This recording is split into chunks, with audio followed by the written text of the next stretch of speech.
Assalamu alaikum, I'm Aisha and you're watching Samar News. Here are today's headlines.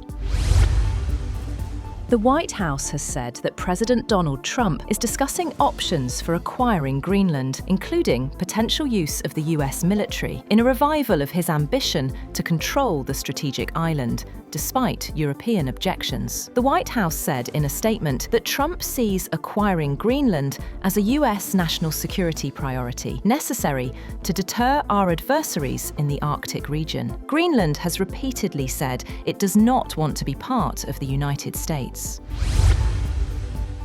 Caracas and Washington have reached a deal to export up to $2 billion worth of Venezuelan crude to the United States, a flagship negotiation that would divert supplies from China while helping Venezuela avoid deeper oil production cuts. The agreement is a strong sign that the Venezuelan government is responding to Trump's demand that they open up to US oil companies or risk more military intervention. US President Donald Trump has said he wants interim President Delcy Rodriguez to give the US and private companies total access to Venezuela's oil industry. US President Donald Trump's administration has put 25 more countries on a list of nations whose citizens could be required to post bonds of up to $15,000 to apply for entry into the US. The list mostly included countries from Africa, Latin America, and South Asia. The policy for the newly added nations will go into effect on January 21st, and also included Venezuela. Applicants must agree to the terms of the bond through the US Treasury Department's online payment platform. President Donald Trump has warned Republicans they must win the 2026 midterm elections or face the risk of impeachment by Democrats. Speaking at a retreat for House Republicans in Washington, Trump said Democrats would look for a reason to impeach him if his party loses control of Congress. He urged Republicans to stay unified and sell their agenda to voters frustrated by rising living costs, with control of the House and Senate at stake next November.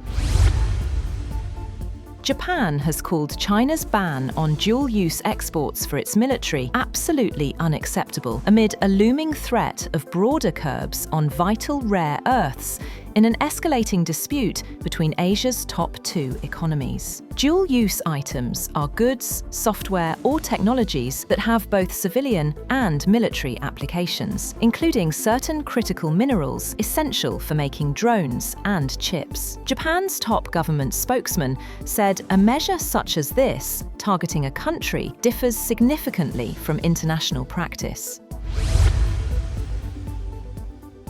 The leader of Yemen's Southern Transitional Council, Aidaros al-Zubaydi, has failed to board a plane set to take him to Riyadh and fled instead to an unknown destination. Zubaydi was set to travel to Saudi Arabia days after Yemen's government said it had asked Riyadh to host a forum on the southern issue.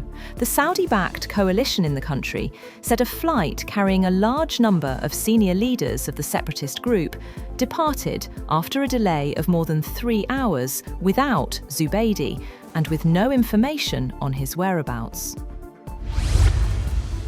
Protests in Iran's capital continued for the second week, with eyewitness videos showing clashes between demonstrators and security forces at Tehran's Grand Bazaar. Rights groups say at least 25 people have been killed since unrest began over inflation and a collapsing currency. Iran's police chief said forces would deal with what he called the remaining rioters, as authorities balance dialogue with force on the streets.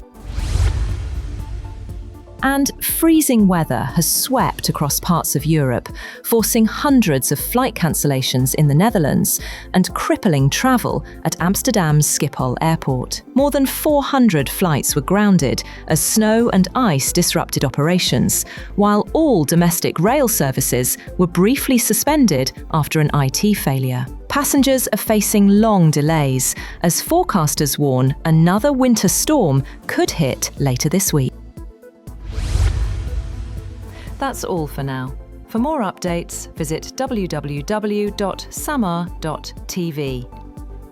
Thank you for watching Samar News.